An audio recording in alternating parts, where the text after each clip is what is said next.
Good evening, dear students. So, today we shall begin a new chapter, and that is the India-Nepal bilateral relations.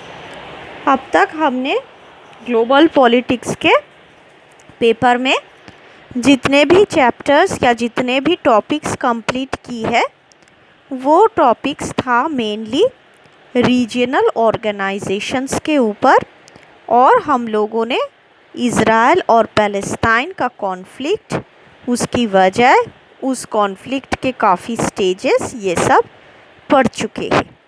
तो अभी एक नया chapter हम लोगों का शुरू होता है ग्लोबल पॉलिटिक्स के पेपर में, और ये चैप्टर आपका मॉड्यूल 2 में है, जिस चैप्टर में आपको इंडिया के साथ उसके पड़ोसी राष्ट्र यानी नेबरिंग स्टेट्स के बीच रिलेशन को एनालाइज करना है।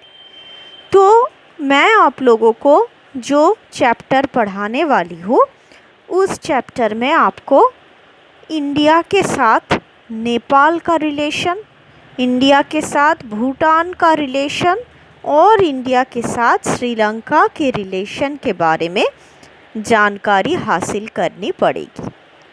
तो इंडिया एंड हर नेबर्स यानी कि इंडिया के साथ उसके पड़ोसी राष्ट्र का बाइलैटरल रिलेशन, द्विपक्षीय संबंध क्या है, यही है हमारा ये चैप्टर। तो आज हम इंडिया और नेपाल के बीच बाइलैटरल रिलेशन क्या है, कैसा है, इस बारे में बातचीत शुरू करेंगे। ओके, तो देखिए, जब भी बात आती है इंडिया और नेपाल की तो हमें जहन में रखना है कि नेपाल इंडिया की उत्तरी दिशा में लोकेटेड एक पड़ोसी राष्ट्र है, एक छोटी सी राष्ट्र जो बहुत सी चीज़ों के लिए इंडिया के ऊपर डिपेंडेंट है। तो आपके पास जो नोट है, मैंने आप लोगों को मेल करके जो नोट भेजा था, इंडिया नेपाल बाइलैटरल रिलेशन, उस नोट को अगर सामने रखिएगा तो देखिए, कहा जाता है कि the Republic of India and the federal democratic Republic of Nepal initiated their relationship with the 1950 Indo-Nepal Treaty of Peace and Friendship. Okay, तो इंडिया और नेपाल के बीच जिस तरह का बाइलैटरल रिलेशन आप देख पाते हैं, उसकी शुरुआत हुआ था एक ट्रीटी यानी समझौता पत्र के आधार पर, जो 1950 में इंडिया और नेपाल के लीडर्स के बीच सिग्नेचर हुआ था। उस समझौता पत्र का नाम था Indo Nepal treaty of peace and friendship. Okay, peace यानी कि चैन, शांति, और फ्रेंडशिप यानी कि भाईचारा, दोस्ती। तो ये Indo Nepal treaty of peace and friendship 1950 असल में इंडिया और नेपाल का बाइलैटरल रिलेशन की बुनियादी समझौता पत्र है। तो अकॉर्डिंग टू दिस ट्रीटी, इस ट्रीटी के मुताबिक दोनों देशों के बीच बाइलैटरल ट्रेड चलता है और trade transiting the Indian territory. तो इसका मतलब क्या है? बाइलैटरल ट्रेड का मतलब द्विपक्षीय व्यापार। इंडिया से गुड्स, सर्विस और लेबर नेपाल जाता है, और ठीक उसी तरह नेपाल से वहाँ का गुड्स, वहाँ का सर्विस और वहाँ का लेबर इंडिया में आता है। और ट्रेड ट्रांजिटिंग इंडियन टेरिटरी का क्या मतलब है? देखिए, नेपाल एक ऐसा राष्ट्र है जो चारों तरफ माउंटेन यानी पहाड़ से घिरा हुआ है, तो इसका समुद्र में जाने का कोई रास्ता नहीं है। तो अगर ट्रेड करना है, व्यापार करना है, बिजनेस करना है, तो उसके लिए ज़रूरी है कि आपके पास कोई पोर्ट जाने का रास्ता हो। तो अगर आपके पास कोई सी पोर्ट या रिवर पोर्ट नहीं है, कोई बंदर नहीं है, तो बंदर ना रहने की वजह से आपका ट्रेड और व्यापार बुरी तरह से प्रभावित हो सकता है। तो क्योंकि नेपाल चारों ओर माउंटेन द्वारा घिरे है, तो उसे बंदर की ज़रूरत है, पोर्ट की ज़रूरत है, और यही पोर्ट फैसिलिटी उसे मिलता है इंडिया से। एक्चुअली नेपाल एक ऐसी राष्ट्र है जो दो बड़े बड़े पावर्स के बीच सैंडविच बनकर बैठा है। एक तरफ है इंडिया और दूसरी तरफ है चाइना। कहा जाता है नेपाल जैसे एक बहुत ही सॉफ्ट वेजिटेबल की तरह है जो दो बहुत ही हार्ड रॉक्स के बीच सैंडविच बनकर रह चुका है। तो हार्ड रॉक्स यानी एक तरफ इंडिया और दूसरी तरफ चाइना। ओके, तो नेपाल को अगर ट्रेड करना है तो उसके लिए पोर्ट फैसिलिटी चाहिए जो उसे इंडिया से मिलती है, और इसलिए नेपाल की सभी ट्रेड, लगभग सभी बिजनेस और सभी ट्रेड इंडिया की सी पोर्ट्स को इस्तेमाल करके ही होता है। इसलिए इंडिया को कहा जाता है एक ट्रांजिट नेशन, मतलब जिस नेशन के ज़रिए नेपाल अपना ट्रेड और बिजनेस बनाए रखता है।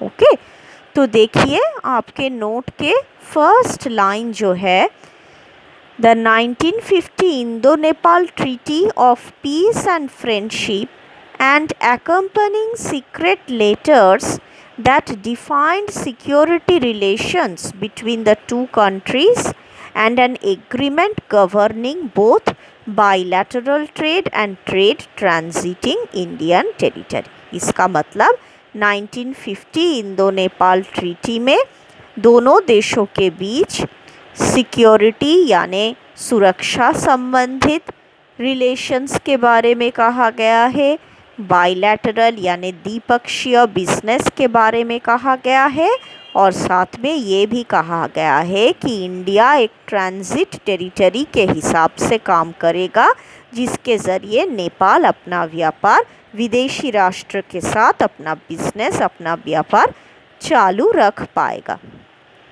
The 1950 treaty and the letters exchanged between the Indian government and the Rana rulers of Nepal stated that, तो ये जो 1950 के ट्रीटी और जितने भी लेटर्स यानी खत इंडिया गवर्नमेंट और नेपाल गवर्नमेंट के बीच एक्सचेंज हुआ था, तो राणा रूलर्स ऑफ नेपाल, इसका क्या मतलब है?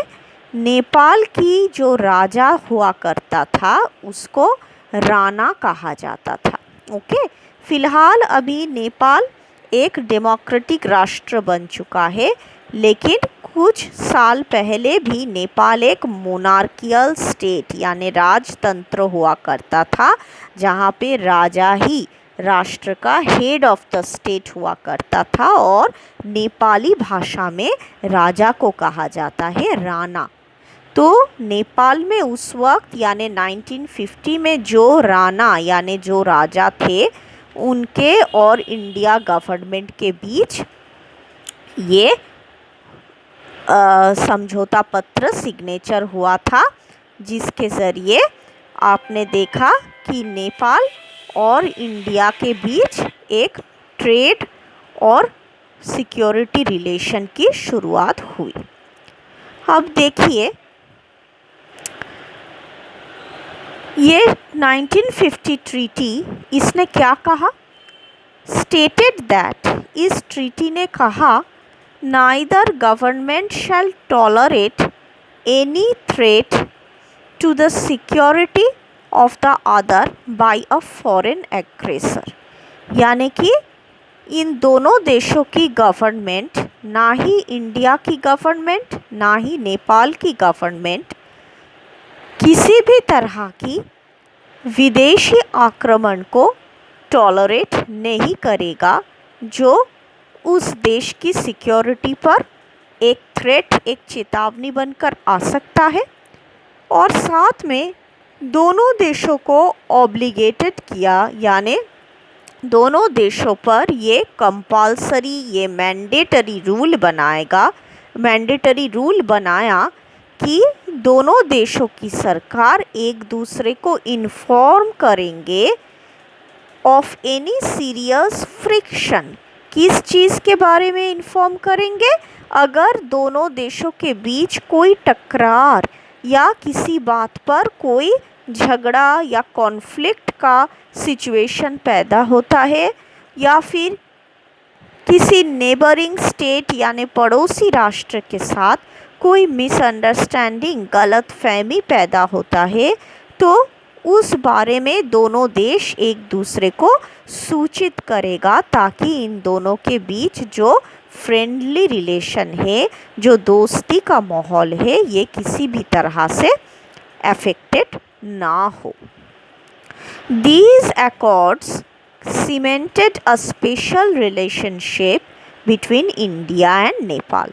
तो 1950 के इंडो नेपाल ट्रीटी और साथ में जितने भी सीक्रेट लेटर्स नेपाल और इंडिया गवर्नमेंट के बीच एक्सचेंज हुआ था, इन सब के ज़रिए नेपाल और इंडिया के बीच एक स्पेशल, एक बहुत ही ख़ास किस्म की रिलेशन पैदा हुआ।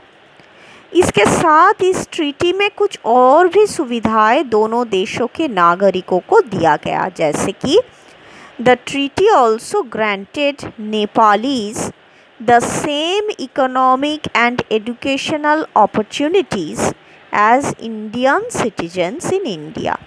तो इस ट्रीटी ने कहा कि इंडिया में रहने वाले जितने भी नेपाली लोग हैं, उन सबको इंडिया के सिटीजन्स, इंडियन नागरिकों की जैसे ही एक समान आर्थिक और एजुकेशनल सुविधाएं, अपॉर्चुनिटीज़, मौकाएं मिलेगा।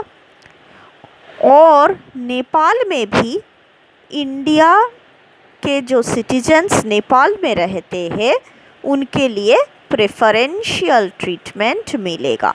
प्रेफरेंशियल ट्रीटमेंट मतलब मान लीजिए नेपाल में इंडियन सिटीजन्स के अलावा पाकिस्तानी सिटीजन्स भी कुछ है, या फिर बांग्लादेश से आए हुए लोग भी हैं, म्यांमार से आए हुए लोग हैं, भूटान से आए हुए लोग हैं, लेकिन सबसे ऊपर इंडिया का दर्जा रहेगा। मतलब इंडियन सिटीजन्स को दूसरे देशों की सिटीजन्स के मुकाबले ज़्यादा से ज़्यादा सुविधाएं और प्रेफरेंसेस दिया जाएगा। तो इसको कहा जाता है प्रेफरेंशियल ट्रीटमेंट। तो पढ़िए इस सेंटेंस को। The treaty also granted Nepalese the same economic and educational opportunities as the Indian citizens in India. तो इंडिया में रहने वाले नेपाली लोगों को इंडियन सिटीजन्स की तरह ही एक समान आर्थिक और एजुकेशनल मौकाएं और सुविधाएं मिलेगा। while accounting for preferential treatment to Indian citizens and businesses compared to other nationalities in Nepal।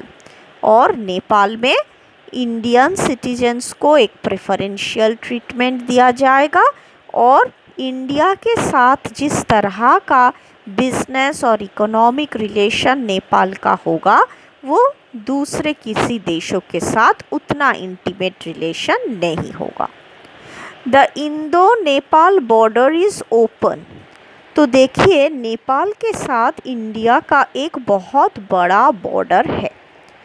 आप यूँ कह सकते हैं कि इंडिया में बहुत सारे स्टेट्स हैं जिसके साथ नेपाल का एक कॉमन बॉर्डर है, जैसे कि सिक्किम के साथ नेपाल का कॉमन बॉर्डर है, उत्तराखंड के साथ है, बिहार के साथ है, उत्तर प्रदेश के साथ है।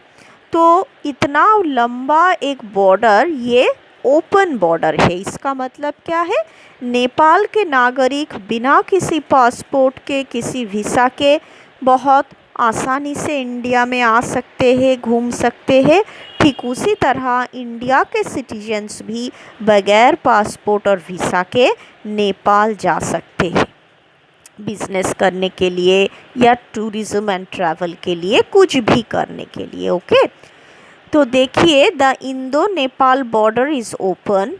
Nepalis and Indian nationals may move freely across the border without passports or visas and may live and work in either country। तो नेपाली लोगों को भी ये इजाज़त है कि वो इंडिया में आकर रह सके और काम कर सके। ठीक उसी तरह इंडियन लोगों को भी इजाज़त है कि वो नेपाल में जाकर रह सके और काम कर सके। However, Indians are not allowed to own land properties or work in government institutions in Nepal। लेकिन इंडिया से जो भी नागरिक नेपाल जाएंगे उनको इजाज़त नहीं है कि वो नेपाल गवर्नमेंट की कोई जॉब करे या फिर नेपाल में कोई लैंडेड प्रॉपर्टी यानी ज़मीन संपत्ति खरीदे। While the Nepalese nationals in India are allowed to work in Indian government institutions।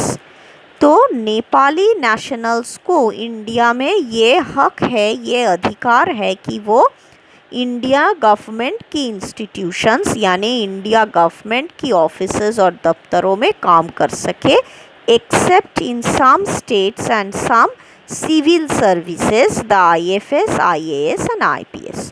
तो IFS, IAS और IPS को छोड़कर किसी भी गवर्नमेंट इंस्टीट्यूशन में इंडिया में रहने वाले नेपाली सिटीजन्स काम कर सकते हैं। After years of dissatisfaction by the Nepalese government, India in 2014 agreed to revise and adjust the treaty to reflect the current realities। तो देखिए, जब 1950 में ये ट्रीटी लिखा गया था तो उस वक्त का हालात कुछ था और अब 2014, 15, 16 और 2020 में हालात काफ़ी बदल चुका है।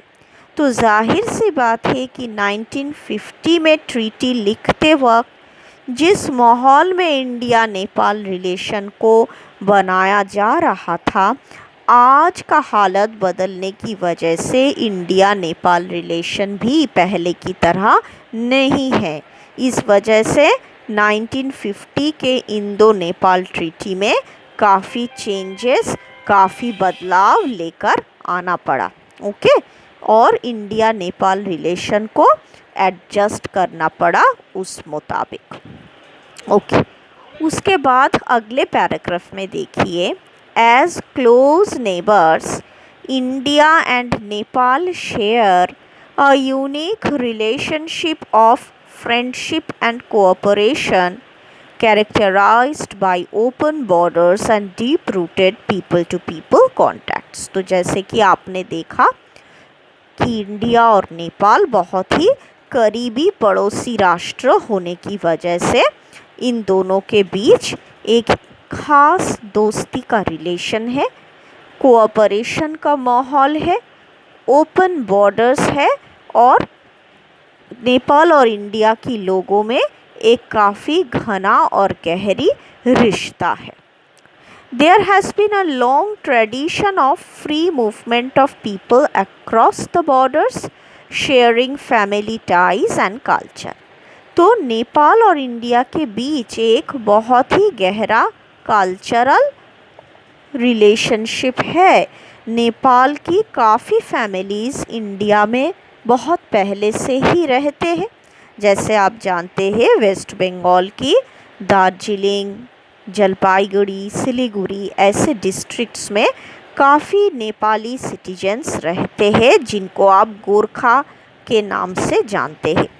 तो गोरखा जाति के लोग जो है वो असल में नेपाली ओरिजिन है। उनका ओरिजिन, उनका एक्चुअली पैदाइश नेपाल में उनके दादा परदादा पैदा हुए थे और फिर वो इंडिया में आकर यहाँ पर ही बस गए और रहने लगे। ओके, तो नेपाल के बहुत सारे नागरिक इंडिया में रहते हैं, इंडिया की गवर्नमेंट इंस्टीट्यूशंस में काम करते हैं और इंडिया के साथ नेपाल का कल्चरल रिलेशन भी काफ़ी गहरा है। अब देखिए नेपाल के साथ इंडिया का बॉर्डर कहाँ कहाँ पर है। Nepal shares a border of over 1850 kilometers in the east। तो नेपाल इंडिया की पूर्वी दिशा में है, नॉर्थ ईस्ट में है। तो नेपाल के साथ इंडिया का बॉर्डर 1850 किलोमीटर्स लॉन्ग है और 5 Indian states Sikkim, West Bengal, Bihar, Uttar Pradesh और उत्तराखंड से नेपाल और इंडिया का बॉर्डर जाता है।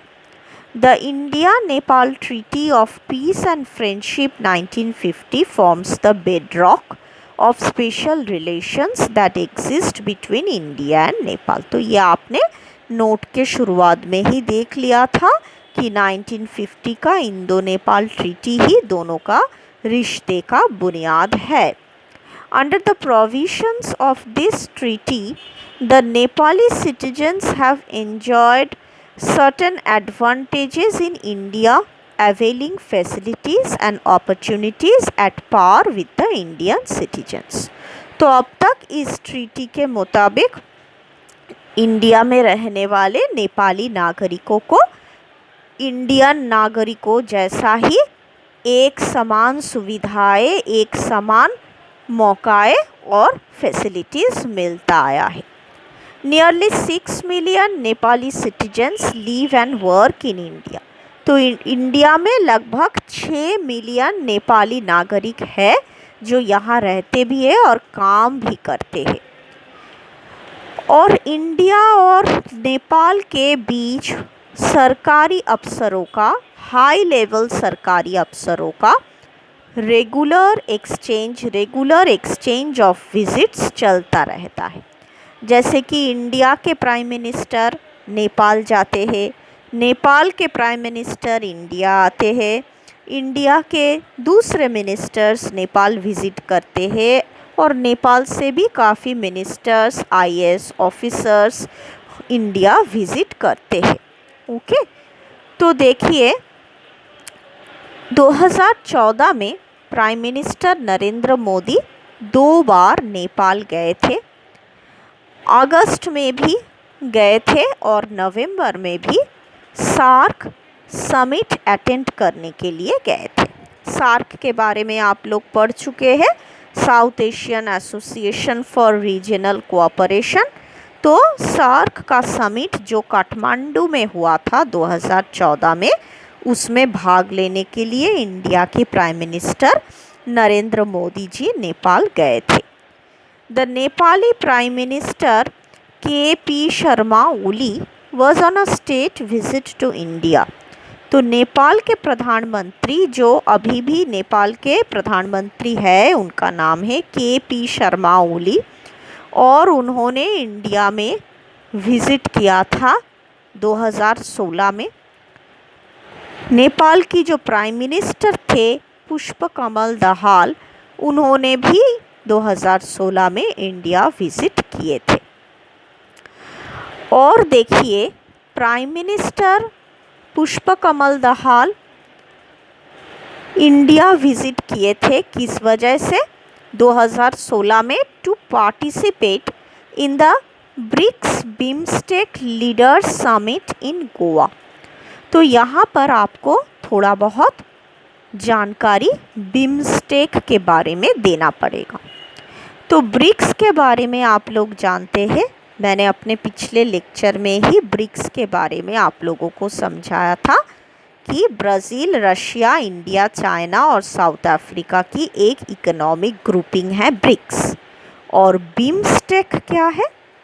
BIMSTEC, बिम्स्टेक का फुल फॉर्म है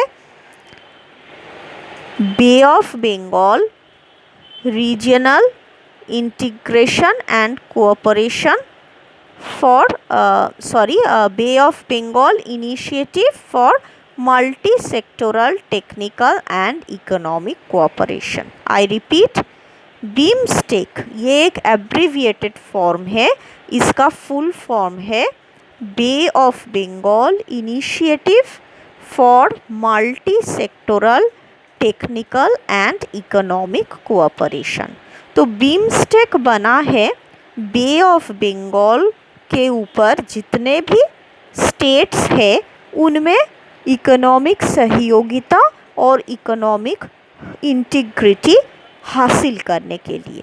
तो कौन कौन सा देश बिम्स्टेक में शामिल है?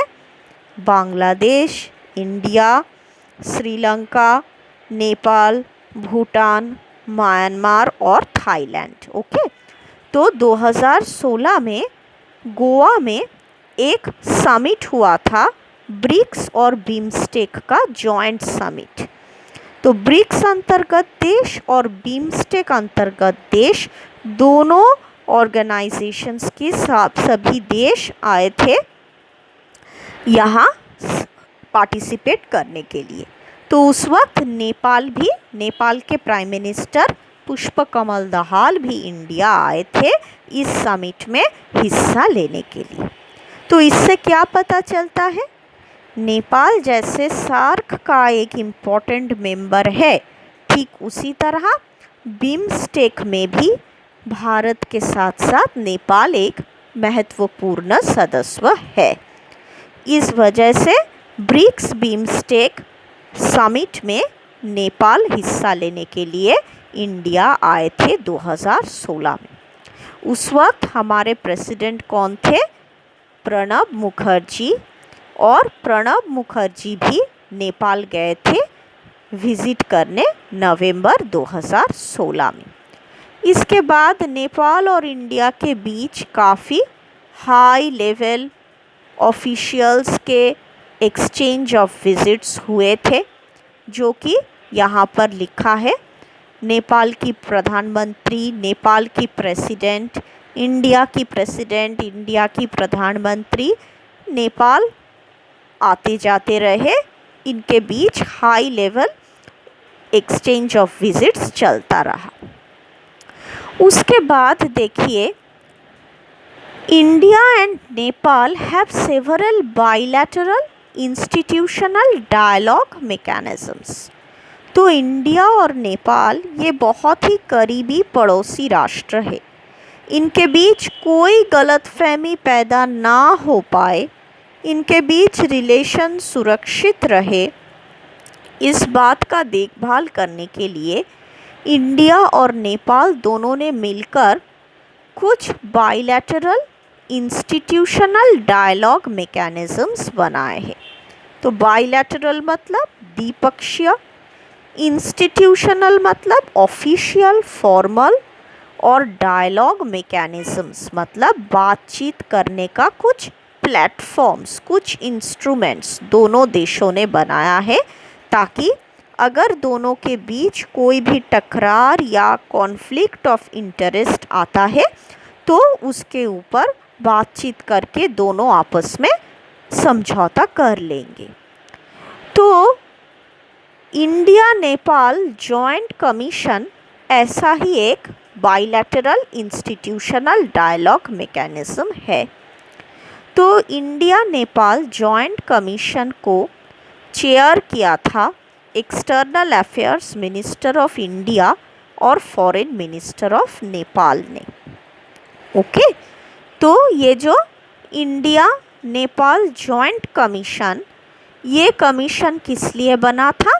इंडिया और नेपाल के बीच कोई गलतफहमी ना पैदा हो, और अगर कोई विषय पर कोई टकरार या कोई कॉन्फ्लिक्ट आता है तो उस बारे में बातचीत करने के लिए इस कमीशन को बनाया गया था। और कमीशन के चेयरमैन थे नेपाल के फॉरेन मिनिस्टर और इंडिया के एक्सटर्नल अफेयर्स मिनिस्टर।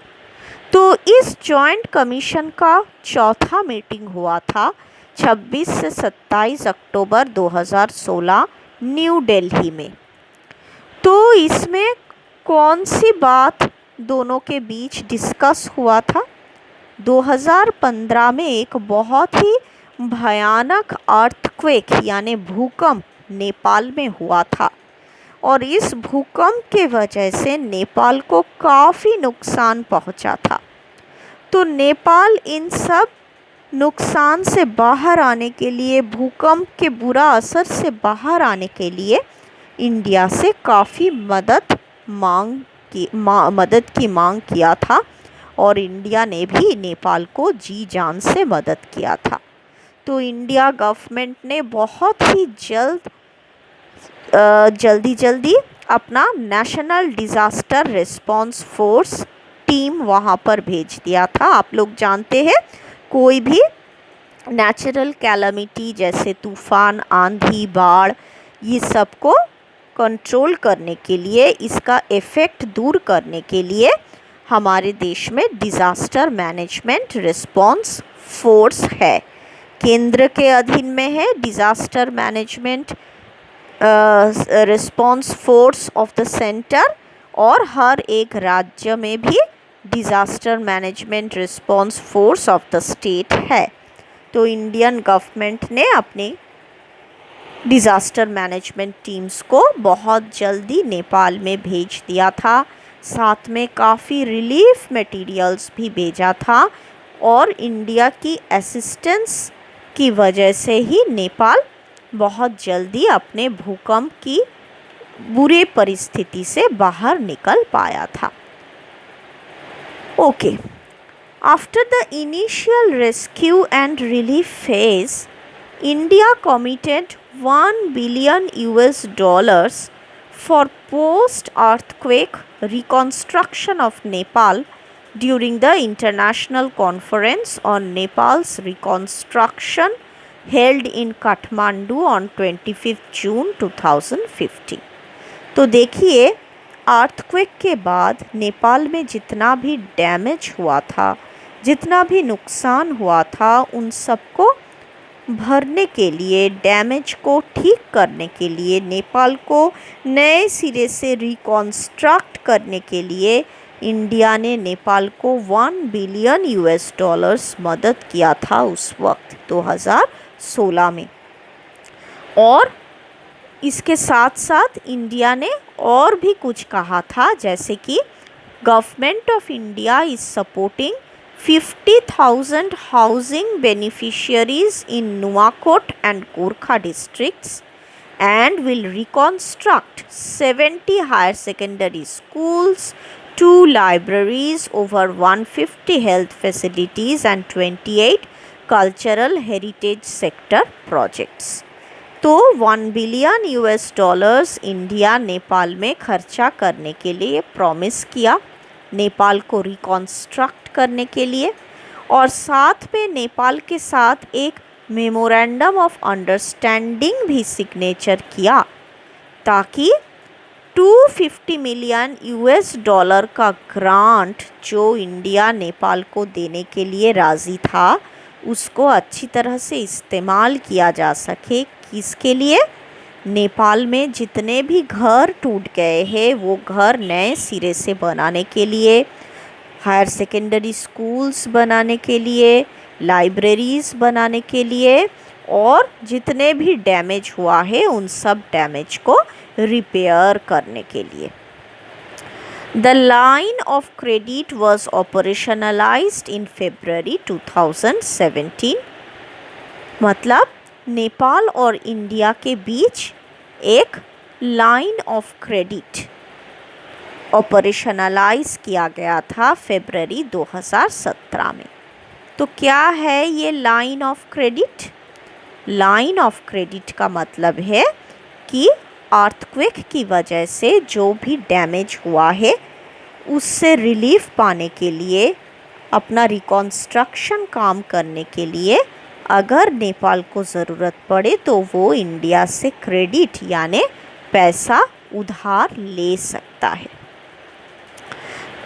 और इसको कब से ऑपरेशनलाइज किया गया? फरवरी 2017 से। तो trade and economic since 1996 Nepal's exports to India have grown substantial. तो इसके बाद से धीरे धीरे नेपाल से इंडिया में एक्सपोर्ट्स बढ़ गया है, मतलब नेपाल अपना गुड्स और सर्विसेज ज़्यादा से ज़्यादा इंडिया में एक्सपोर्ट करने लगा है, और इंडिया ही नेपाल का लार्जेस्ट ट्रेड पार्टनर बन गया है। और नेपाल में इन्वेस्ट करने वाला सबसे बड़ा फॉरेन इन्वेस्टर इंडिया ही है। इसके अलावा भी नेपाल में, जैसे कि मैंने पहले ही कहा, इंडिया नेपाल को ट्रांजिट फैसिलिटी देती है। मतलब नेपाल के विदेशी राष्ट्र के साथ जितने भी बिजनेस है, कारोबार है, वो सब इंडियन टेरिटरी के ज़रिए ही होता है। इंडियन पोर्ट्स को इस्तेमाल करके ही नेपाल विदेशी राष्ट्र के साथ अपना ट्रेड और कॉमर्स बनाए रखता है। उसके बाद फिर कुछ डिटेल्स दिया गया है नोट में, जहाँ पे आप देख रहे हैं कि इंडिया और नेपाल के बीच जो ट्रेड चलता है, जो बिजनेस चलता है, उसमें नेपाल का एक्सपोर्ट कितना प्रतिशत है और इंडिया से जो एक्सपोर्ट नेपाल में जाता है वो कितना प्रतिशत है, नेपाल में इंडिया का इन्वेस्टमेंट कितना प्रतिशत है, एट्सेट्रा एट्सेट्रा। तो इंडिया से नेपाल का जो सामान एक्सपोर्ट होता है उसमें से मेन आइटम्स क्या है? जो भी आइटम्स इंडिया से नेपाल में एक्सपोर्ट होता है उनमें मेन या प्राइमरी आइटम्स है petroleum products, motor vehicles and spare parts, MS, billets, machinery and spares. मतलब ये सब मशीन्स से रिलेटेड सामान है। मेडिसिन्स यानी फार्मास्यूटिकल जितने भी products, hot rolled sheets, wares, coal, cement, threads and chemicals. मतलब इंडस्ट्रियलाइजेशन के लिए जो जो रॉ मटेरियल्स की ज़रूरत है, ये जो hot rolled sheets, wares, coal, cement, ये सब किस में इस्तेमाल होता है? इंडस्ट्री में। तो इंडस्ट्री के इस्तेमाल के लिए ये सब प्रोडक्ट्स इंडिया से नेपाल में एक्सपोर्ट होता है। ठीक उसी तरह नेपाल से इंडिया में जो जो सामान एक्सपोर्ट होता है उसमें से प्राइम है polyester yarn, textiles, jute goods, thread, zinc sheet, package juice, etcetera etcetera. तो इंडिया और नेपाल के बीच ट्रेड और बिजनेस बहुत इंटीमेट है, बहुत दिनों से चलता है। और एक चीज़ जो इन दोनों की ट्रेड और बिजनेस में काफ़ी इम्पोर्टेंट बन चुका है वो है हाइड्रो इलेक्ट्रिक प्रोजेक्ट। मतलब हाइड्रो यानी वाटर से जो एनर्जी उत्पादन होता है उस एनर्जी को इस्तेमाल करके इलेक्ट्रिसिटी बनाने की काफ़ी कोशिश नेपाल और इंडिया दोनों जॉइंटली किए जा रहे हैं। तो देखिए, an additional investment of 2.5 billion US dollars Nepal तक पहुंचेगा इंडिया से for the development of two important hydro electric projects, viz Upper Karnali and Arun 3, each 900 megawatts. यानी कि इंडिया ने नेपाल को 2.5 बिलियन यूएस डॉलर्स इन्वेस्टमेंट दी है ताकि नेपाल में 2 हाइड्रो इलेक्ट्रिक प्रोजेक्ट्स बन सके, एक अपर कर्नाली में और दूसरा अरुण 3। ये 2 hydro electric power projects Nepal में बनाने के लिए इंडिया ने नेपाल में 2.5 बिलियन यूएस डॉलर्स इन्वेस्ट किए हैं। There are about 150 operating Indian ventures in Nepal. तो नेपाल में लगभग 150 इंडियन कंपनीज है जो वहाँ पे ऑपरेट किए जा रहे हैं। वो सब किस किस क्षेत्र में एंगेज्ड है? They are engaged in manufacturing, services like banking, insurance, dry port, education, telecom, power sector and tourism industries.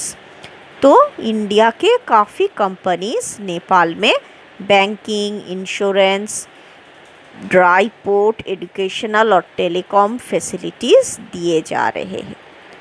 कुछ बड़े बड़े इंडियन इन्वेस्टर्स जैसे कि ITC, Indian Tobacco Company, Dabur India, Hindustan Unilever, Bharat Sanchar Nigam Limited VSNL, TCIL, MTNL, State Bank, Punjab National Bank, Life Insurance Corporation of India, Asian Paints etcetera etcetera, ये सब नेपाल में अपना अपना फ्रेंचाइजी, अपना अपना ब्रांचेस खोल रखा है, जहाँ से नेपाली नागरिकों को काफ़ी परिसेवा मिलती है। अब देखिए 2008 में एक 3 टायर मैकेनिज्म को बनाया गया था। किस लिए? To discuss all bilateral issues relating to cooperation in water resources and hydro power. तो हाइड्रो पावर और वाटर के मामले में जो भी कोऑपरेशन की ज़रूरत पड़ेगी वो बायलैटरल यानी द्विपक्षीय बातचीत के ज़रिए होना चाहिए। इस वजह से एक नया इंस्टीट्यूशन, एक 3 टायर मैकेनिज्म को बनाया गया था 2008 में। इसके अलावा दोनों में रेगुलर मीटिंग्स चलता रहता है और दोनों में in the area of river training and embankment construction, Government of India has been providing assistance to Nepal for strengthening and extension of embankments along Lal Bakeya, Bagmati and Kamala rivers. तो नेपाल में जो भी नदियाँ हैं उस पर एम्बैंकमेंट का क्या मतलब होता है? नदी के ऊपर अगर आपने देखा है एक तरह का बांध लगाया जाता है जिससे नदी के ऊपर भी एक जगह से दूसरे जगह लोग जा सकते हैं। तो ये सब एम्बैंकमेंट्स यानी नदी के किनारों को मजबूत बनाने के लिए ये सब एम्बैंकमेंट्स जितने भी नेपाल की नदियाँ हैं उनके ऊपर भारत नेपाल को एम्बैंकमेंट्स बनाने में काफ़ी मदद किए हैं और इसके लिए काफ़ी पैसा भी इंडिया नेपाल में इन्वेस्ट किए हैं। एक डेवलपमेंट अथॉरिटी एस्टैब्लिश किया गया था नेपाल में सितंबर 2014 में। किस लिए? To carry out the Pancheshwar multipurpose project. तो पंचेश्वर मल्टीपर्पज़ प्रोजेक्ट असल में क्या था? एक इलेक्ट्रिक प्रोजेक्ट जहाँ से नेपाल को इलेक्ट्रिसिटी मिलेगी और इस प्रोजेक्ट को बनाने के लिए, कंप्लीट करने के लिए नेपाल ने एक डेवलपमेंट अथॉरिटी बनाया था। इसके अलावा एक पावर डेवलपमेंट एग्रीमेंट भी हस्ताक्षर हुआ था इंडिया और नेपाल के बीच। नेपाल और इंडिया के बीच हाइड्रो इलेक्ट्रिक प्रोजेक्ट के ऊपर काफ़ी कोऑपरेशन हो रहे हैं। ये कोऑपरेशन चलता रहेगा और India hydro electric facility Nepal में बनाए रखने के लिए काफ़ी पैसा इन्वेस्ट भी किए जा रहे हैं। तो देखिए इतना सब कुछ जानने के बाद अब सवाल आता है कि इंडिया और नेपाल के बीच जो रिलेशन है वो असल में काफ़ी हद तक इंडिया डिपेंडेंट एक रिलेशन है। मैं क्या बोल रही हूँ? इंडिया और नेपाल के बीच जो रिलेशन है उसमें इंडिया को जितना फ़ायदा है नेपाल को उससे कई गुना ज़्यादा फ़ायदा इंडिया से हासिल होती है। इसकी वजह आप लोग जान चुके हैं क्योंकि नेपाल माउंटेन्स द्वारा घेरे हुए एक राष्ट्र है जिसको हमेशा इंडिया की टेरिटरी की ज़रूरत होती है ट्रेड एंड कॉमर्स बनाए रखने के लिए। और दूसरा फैक्टर है कि इंडिया को नेपाल को इंडिया और चाइना के बीच सैंडविच बनकर रहना पड़ता है। तो इंडिया और चाइना के बीच नेपाल को एक बैलेंसिंग, एक संतुलन हमेशा बनाए रखनी पड़ती है। तो अभी सवाल आता है कि नेपाल और इंडिया के बीच रिलेशन क्या 1950 जैसा ही है? जब बारी आएगी मूल्यांकन की यानी इवैल्यूएशन की, हमें देखना पड़ेगा कि नेपाल और इंडिया ने जो सोचकर आपस में समझौता किया था, एक्चुअली हकीकत में आज की अंतर्राष्ट्रीय परिस्थिति में, साउथ एशिया की रीजनल परिस्थिति में 1950 वाला सिचुएशन काम नहीं कर रहा है।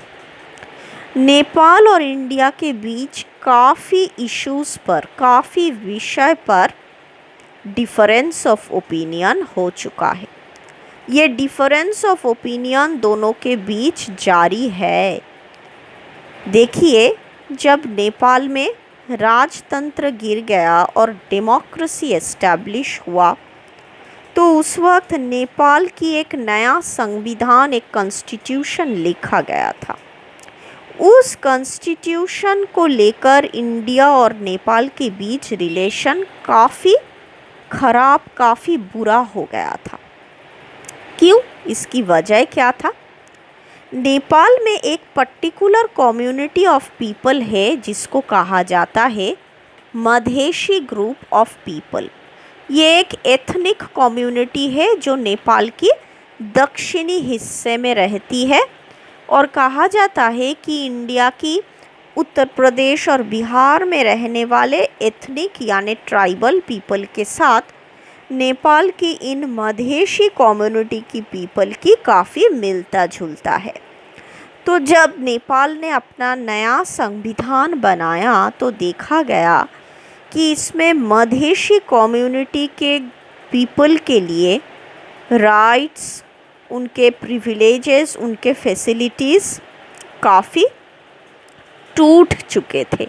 यानी नेपाल की नए संविधान में मधेशी लोगों के लिए कोई भी फैसिलिटी या राइट्स इंश्योर नहीं किया गया था। तो मधेशी लोगों का इंटरेस्ट को अनदेखा करके नेपाल ने जब अपना नया कॉन्स्टिट्यूशन बनाया, तब इंडिया नेपाल से नाराज़ हो गए, रूठ गए और नेपाल और इंडिया के बीच रिलेशन काफ़ी खट्टा हो गया था। तो जब भी ऐसे इश्यूज़ पर नेपाल और इंडिया का रिलेशन बिटर हो जाता है, बुरा हो जाता है, तब इंडिया क्या करती है? नेपाल के ऊपर एक डिप्लोमेटिक प्रेशर क्रिएट करने की कोशिश करती है। कैसे? जब भी नेपाल इंडिया के खिलाफ जाकर कुछ करता है या फिर नेपाल गवर्नमेंट जब भी ऐसा कुछ करता है जो इंडियन गवर्नमेंट को पसंद नहीं है, तो नेपाल को सबक सिखाने के लिए इंडिया नेपाल के लिए अपना ट्रांजिट टेरिटरी बंद कर देता है। क्योंकि नेपाल के लिए इंडिया ही ट्रांजिट टेरिटरी है जिसके ज़रिए नेपाल दूसरे देशों के साथ व्यापार करती है। तो इंडिया क्या करती है? नेपाल को वो फैसिलिटी देना, वो ट्रांजिट फैसिलिटी देना बंद कर देती है। तो ऐसा कई बार हुआ कि जब भी इंडिया और नेपाल के बीच किसी भी इशू को लेकर डिफरेंस ऑफ ओपिनियन हुआ, तो इंडिया ने नेपाल के लिए अपना ट्रांजिट बंद कर दिया। तो नेपाल ने कई बार ऐसा सिचुएशन फेस किया, लेकिन अब नेपाल ने भी एक तरकीब अपना लिया है जिसके ज़रिए वो इंडिया को भी काफ़ी प्रेशर में रख रहा है। और नेपाल ने क्या तरकीब अपनाया है? नेपाल जब भी देखता है कि इंडिया उसको फैसिलिटीज़ नहीं दे रहा है, वो चाइना की तरफ झुकने लगता है। तो फिलहाल संप्रति हम लोग देख रहे हैं कि नेपाल धीरे धीरे चाइना की इन्फ्लुएंस की गिरफ्त में आ रहा है, जिसकी वजह से इंडिया के साथ उसका जो इतने वर्षों का, इतने दिनों का, सदियों का एक फ्रेंडशिप का रिलेशन था, वो धीरे धीरे ख़त्म होने जा रही है। अगर आप लोग न्यूज़पेपर्स पढ़ते हैं तो आपको पता होना चाहिए कि अभी नेपाल के साथ इंडिया का एक बहुत ही सीरियस बॉर्डर डिस्प्यूट चल रहा है। कहा जाता है कि नेपाल और इंडिया के बीच एक नदी है जिसका नाम है महाकाली रिवर। इसको संक्षेप में काली नदी भी कहा जाता है।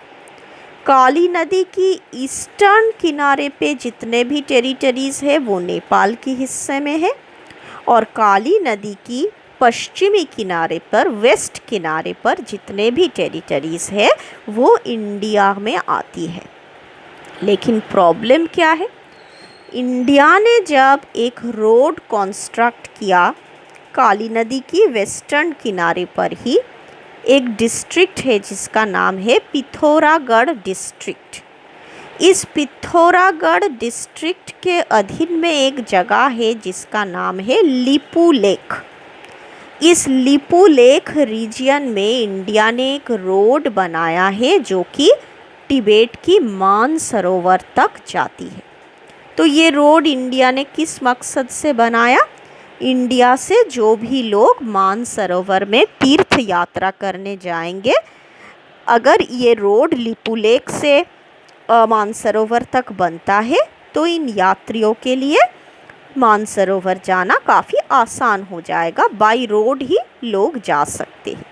तो इसी मकसद से इंडिया ने इस रोड को बनाया। इसके पीछे कोई भी बुरा मकसद या बुरा उद्देश्य नहीं था। लेकिन जैसे ही इंडिया ने लिपू लेक से तिब्बत के मानसरोवर तक इस रोड को कंस्ट्रक्ट किया, नेपाल ने ऑब्जेक्शन दे दिया। कहा कि ये टेरिटरी जिसमें इंडिया ने अपना रोड बनाया है वो असल में नेपाल की टेरिटरी है, इंडिया का उस पर कोई एडमिनिस्ट्रेटिव कंट्रोल नहीं बनता है। तो इंडिया ने जब मैप दिखाया, सदियों पुराना मैप, पॉलिटिकल एडमिनिस्ट्रेटिव मैप, जिसमें साफ साफ दिखाया जाता है कि लिपू लेक, लिम्पी यधुरा, ये सब एरियाज़ इंडिया के टेरिटरी के अधीन में है, काली रिवर की पश्चिमी किनारे में है और इंडिया की कंट्रोल में है, तब नेपाल ने साफ इनकार कर दिया और नए सिरे से एक मैप बनाकर दुनिया को दिखाया कि देखो ये सब मेरा टेरिटरी है जिस पर अब इंडिया कब्जा करने जा रही है। तो कहाँ से नेपाल को इतना साहस, इतना करेज मिल रहा है कि वो इंडिया के साथ ये सब मामलों में उलझ रहा है। कहा जाता है कि चीन असल में नेपाल को ताकत जुगान दे रहा है। चीन नेपाल को उस्का रहा है ताकि वो इंडिया के खिलाफ ये सब कॉन्फ्लिक्ट और झगड़ा में शामिल हो जाए और धीरे धीरे पूरी तरह चीन के इन्फ्लुएंस की गिरफ्त में आ जाए। तो जैसे ही नेपाल चीन के गिरफ्त में जाने लगता है, इंडिया के साथ नेपाल का रिलेशन काफ़ी बुरा बनता जाता है। तो जैसे कि आप लोगों ने देखा कि 1950 में जो ट्रीटी बना था, कुछ सोचकर, कुछ समझकर जो ट्रीटी बनाया गया था वो धीरे धीरे अपना अहमियत खो रही है और नेपाल और इंडिया का रिलेशन कुछ और दिशा में जा रही है जिसके बारे में शायद ही हमारे पॉलिसी मेकर्स ने कभी सोचा नहीं था। तो अब देखना ये है कि क्या चाइना नेपाल पर अपना इन्फ्लुएंस, अपना प्रभाव बरकरार रख पाता है, और क्या नेपाल और इंडिया के बीच गलतफहमियां दूर हो पाएगी, क्या नेपाल फिर से इंडिया के करीब आ पाएगी, दोनों के बीच जो दोस्ती और इंटीमेसी का रिलेशन था क्या वो फिर से कायम हो पाएगा, ये वक्त ही बताएगा। फ़िलहाल आपके लिए ये नोट है जिसको आप पढ़िएगा, और इस नोट में आप देखिएगा कि मैंने बिम्स्टेक के बारे में भी एक छोटा सा नोट आपको लिख के दी है, क्योंकि इंडिया नेपाल रिलेशन पढ़ते वक्त आप बिम्स्टेक नाम की इस संस्था से काफ़ी बार गुजरेंगे। तो ज़रूरी है कि बिम्स्टेक के बारे में एक बेसिक आइडिया आपके दिलो दिमाग में रहे इसलिए मैंने बिम्स्टेक पर भी एक छोटा सा नोट इंडिया नेपाल रिलेशन के साथ आपको दे दिया है, लेकिन इसका मतलब ये नहीं कि बिम्स्टेक को भी इस नोट में आपको लिखना पड़ेगा। ये सिर्फ आपके जानकारी के लिए है। आपको सिर्फ इंडिया और नेपाल का रिलेशन के बारे में जानना है। दोनों में कौन कौन सी चीज़ों में ट्रेड कॉमर्स होता है, इंडिया ने कब कब नेपाल को मदद किया है, नेपाल ने कब कब इंडिया के साथ कुछ कुछ विषय पर सहमत नहीं हो पाए हैं, और इंडिया और नेपाल एक दूसरे को प्रेशराइज करने के लिए क्या क्या टैक्टिक्स या तरकीब अपनाती है। मुझे उम्मीद है मेरा लेक्चर सुनने के बाद और ये नोट पढ़ने के बाद आपके दिमाग में काफ़ी क्वेश्चंस आएगा। You are free, most welcome to ask those questions through your WhatsApp group, and I'll definitely try to answer all your questions. Thank you.